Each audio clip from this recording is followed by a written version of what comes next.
중국의 남송시대에 육유라고 하는 유명한 시인이 있었습니다. 이 시인은 평생토록 마녀 편의 시를 쓰고 특별히 나라를 위한 그런 시를 많이 써가지고 중국을 대표하는 우국 시인으로 손꼽히는 그러한 분이신데, 이렇게 열심히 작품 활동과 창작 활동을 하는 가운데 어느 날 갑자기 큰 병에 들었어요. 그래가지고 붓도 잡을 수 없고 또 이렇게 시도 쓸 수 없는 그런 슬픈 세월을 보내다가 어느 날 몸에 기력이 조금 회복되어서 붓을 들고 시를 쓰느려 가는데, 얼마나 그동안 시를 쓰고 싶었는지 이 붓의 끝이 마치 용 한 마리가 갑자기 꿈틀거리면서 하늘로 올라갈 때 벼락이 내려치는 것 같은 그런 붓의 기세를 느끼게 되었다고 하지요. 그러면서 내가 이만큼 회복되었구나 하고 하는 것을 좋아하는 것이 아니라, 내가 기력이 있었으면 이렇게 하늘에서 벼락이 내려치는 것 같은 이 용의 기세와 같은 그런 필치로 작품 활동을 더 많이 할 수 있었을 텐데 몸이 아파가지고 그 일을 못했구나 하면서 자신의 그 상황을 빗대서 시구에 이런 표현을 넣었습니다. 그 표현이 바로 예상치 못하게 갑자기 일어난 큰 사건이나 이변을 비유적으로 표현할 때 쓰는 청천벽력이라고 하는 그러한 말이지요.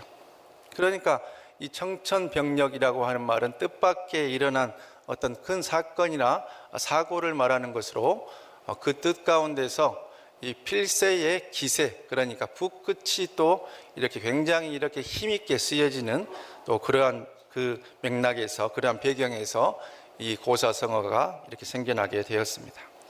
청천벽력, 비슷한 우리나라의 속담으로 마른 하늘에 날벼락이라고 하는 말이 있는데, 오늘 제자들이 2000년 전 예수님을 십자가에 못 박히고 모여있는 이 제자들의 심정을 가장 잘 나타내고 있는 표현이 바로 이 청천벽력이라는 표현이 아닐까 하는 생각이 듭니다.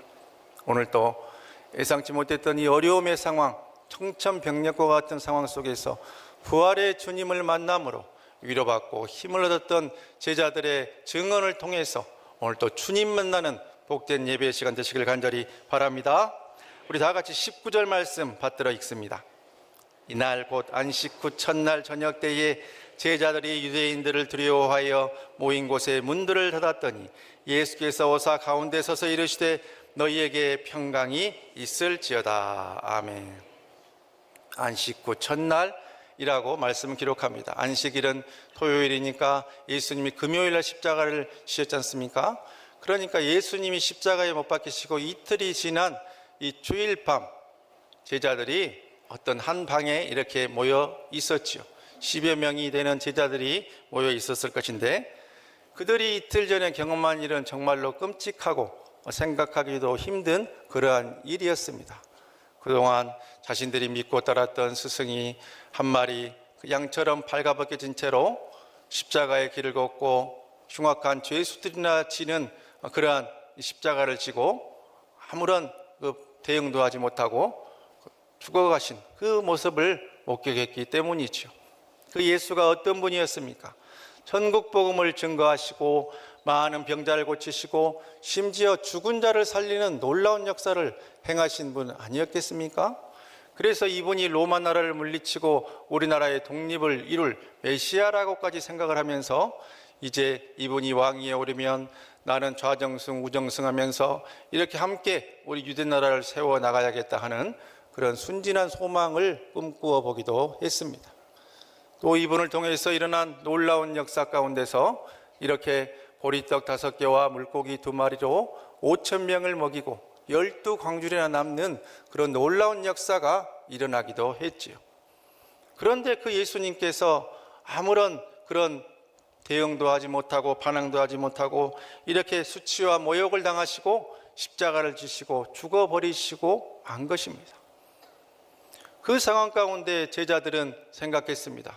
우리도 예수님을 따라다녔던 그런 가장 지근거리 있었던 사람들인데, 누군가가 우리를 밀고 한다고 하면 이곳에 또 유대의 병정들과 로마의 군사들이 찾아와서 우리를 잡아다가 우리도 옥에 가두고, 또 이렇게 베드로 같은 수제자 같은 그런 주동자들은 십자가에 못도 박을 수 있겠구나 하는 그러한 불안한 마음이 들어서 이들이 한 곳에 모여 있는데 말씀 가운데 문들을 닫았다 이렇게 기록을 하고 있습니다.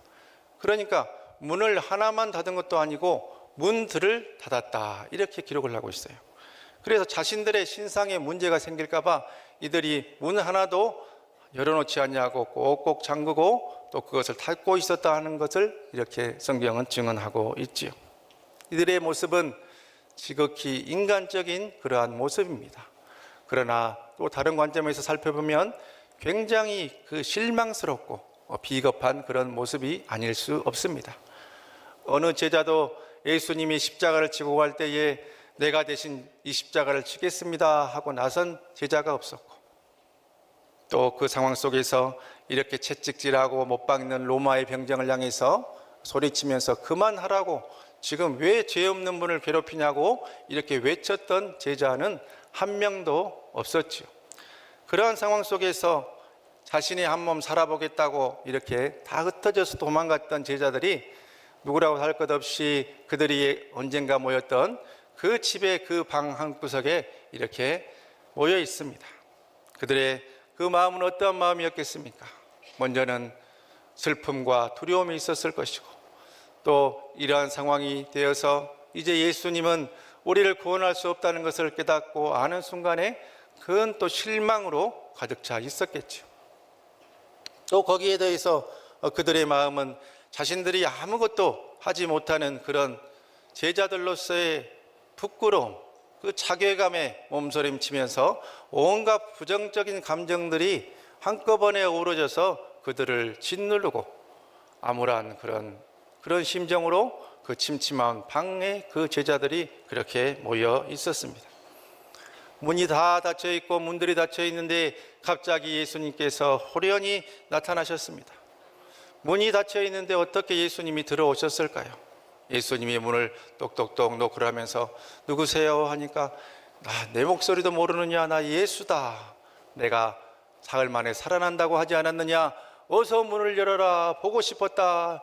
오 주님 하면서 가슴에서 이 뼈가 부딪히면서 소리가 났으면 얼마나 좋았겠습니까마는 그런 일은 없었고, 갑자기 문들을 다 닫고 잠그고 있는데 호련히 예수님께서 그 변화된 몸으로 그 문들을 다 뚫고 그들 가운데 서 계신 거예요.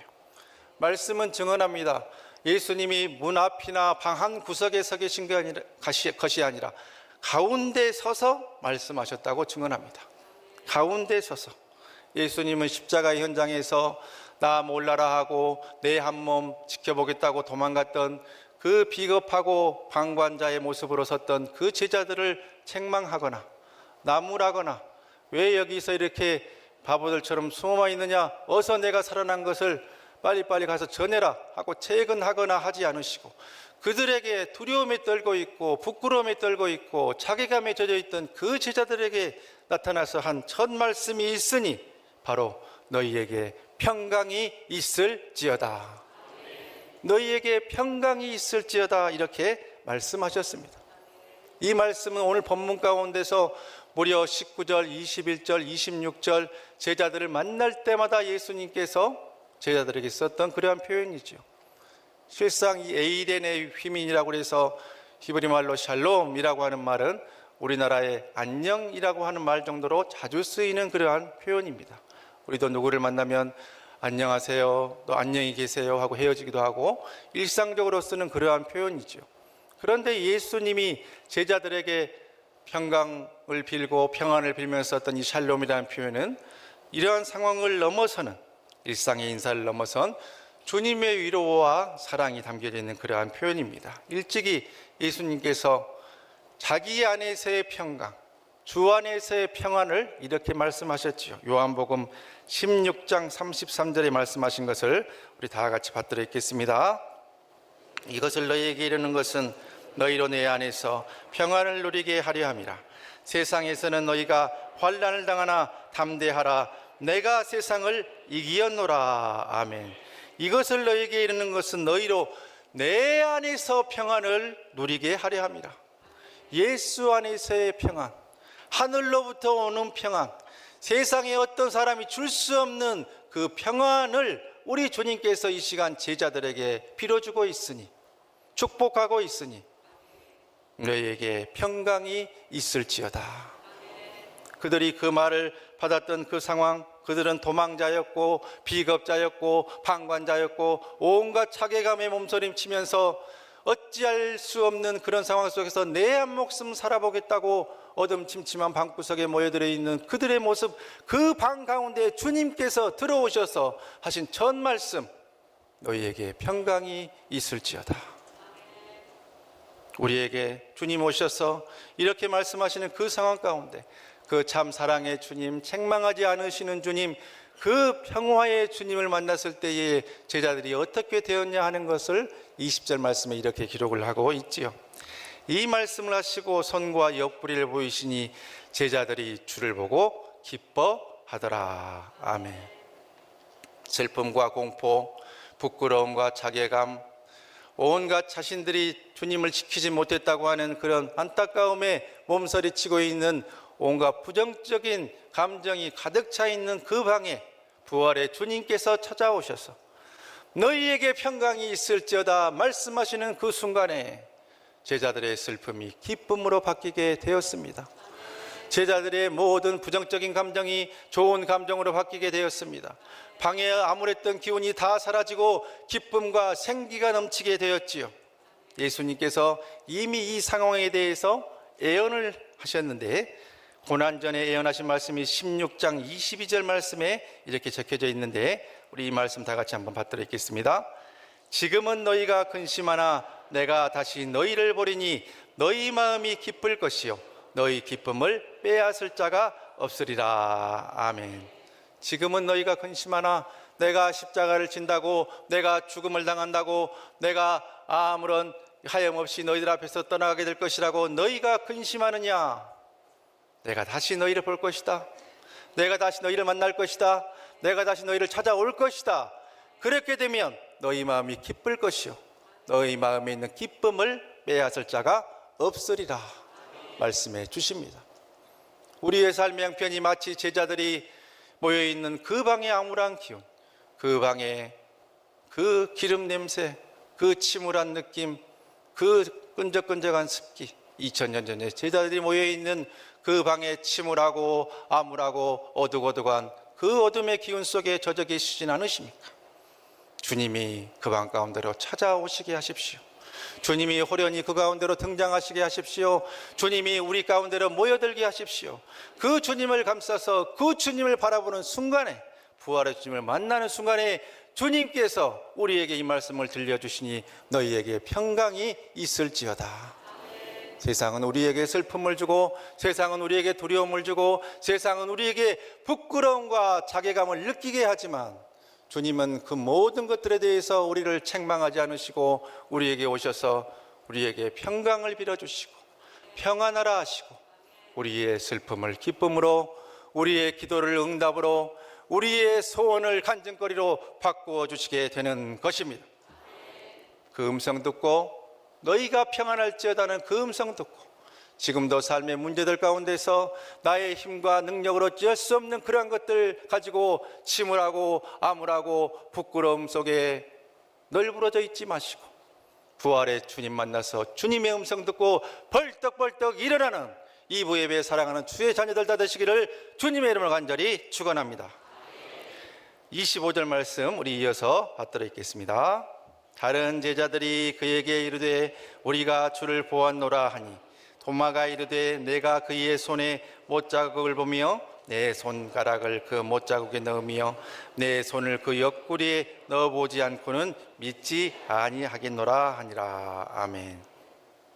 처음에 예수님께서 부활하시고 제자들이 모여 있었던 그 장소에 도마는 그 자리에 있지 못했습니다.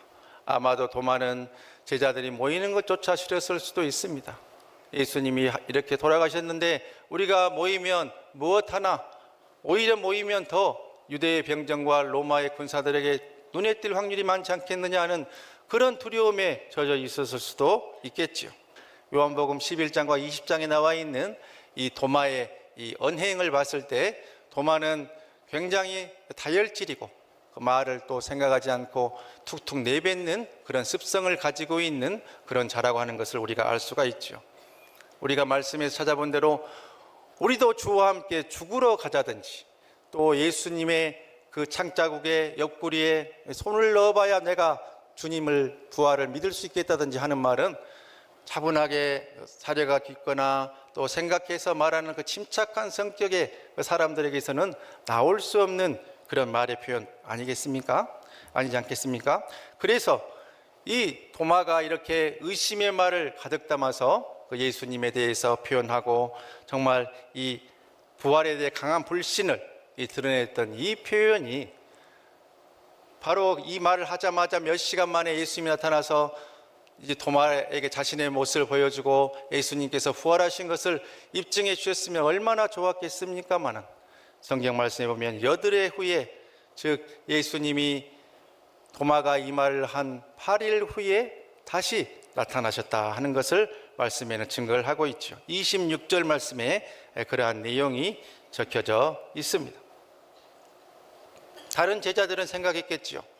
도마는 평소에도 말을 험하게 하더니 또 오늘 또 저렇게, 우리가 분명히 예수님을 만났음에도 불구하고 무슨 말을 해도 저렇게 하느냐며 도마 때문에 상처가 되었을 것입니다. 또 도마도 생각했겠지요.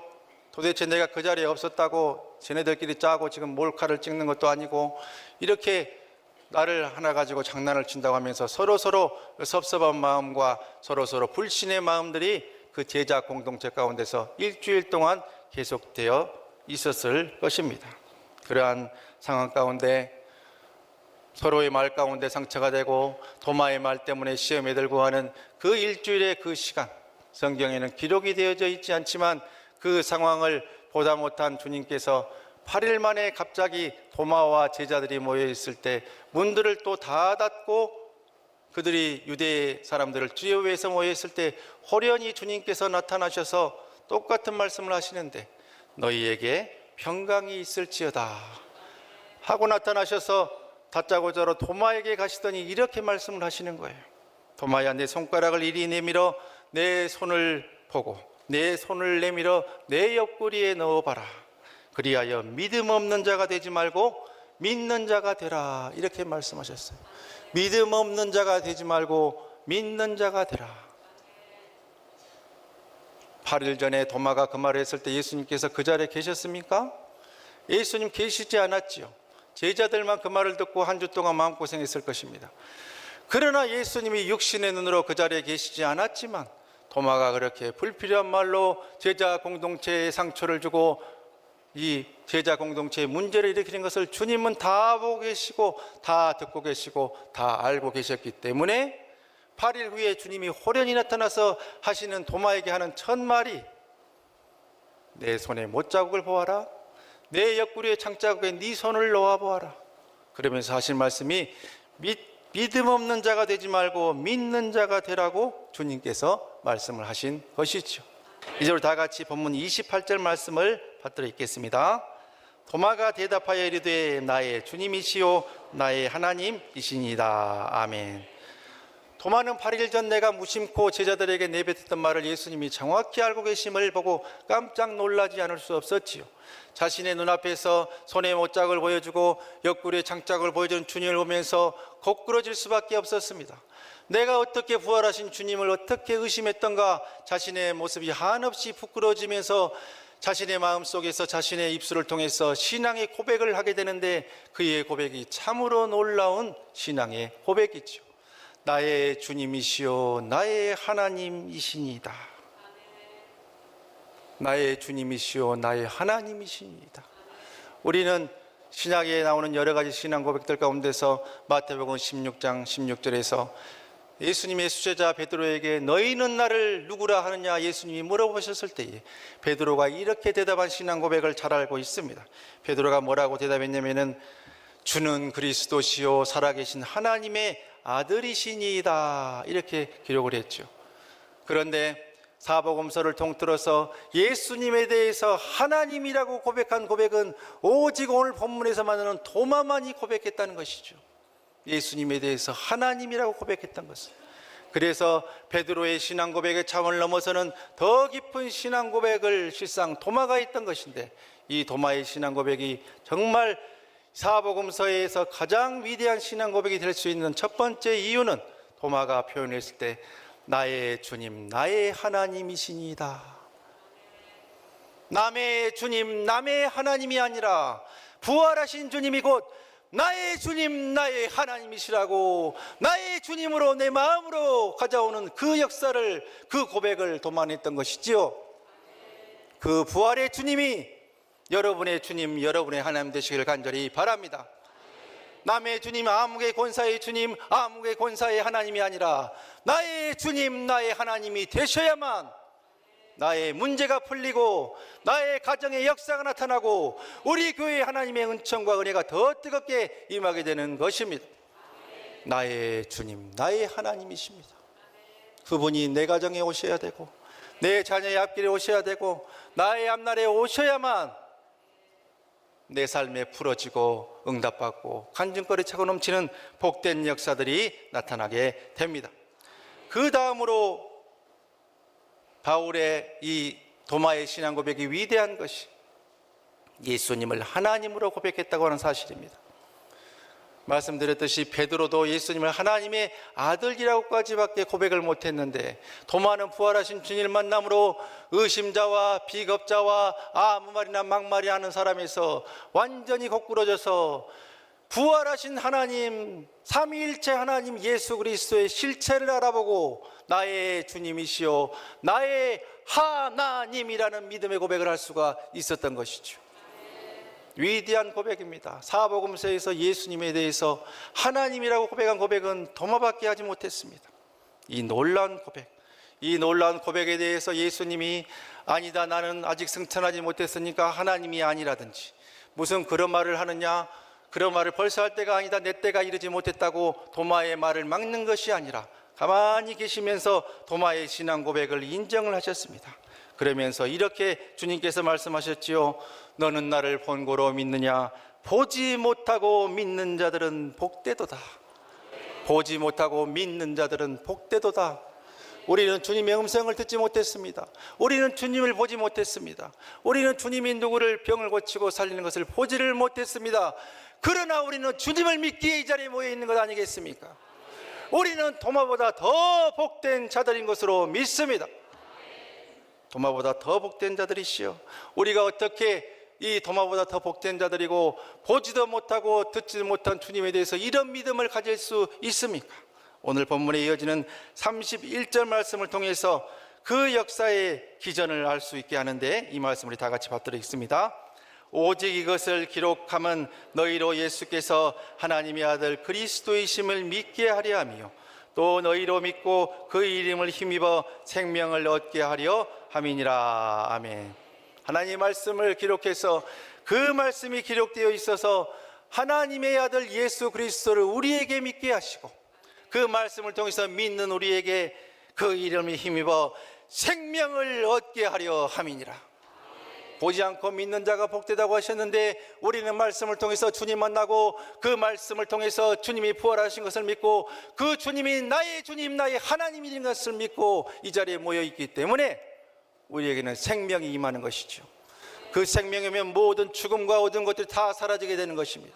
그 생명이 임하면 우리 역사에 하나님의 놀라운 풀어주시고 살려주시고 열어주는 역사가 나타나게 되는 것이죠. 그러한 역사의 주인공들 다 되시기를 주님의 이름으로 간절히 축원합니다.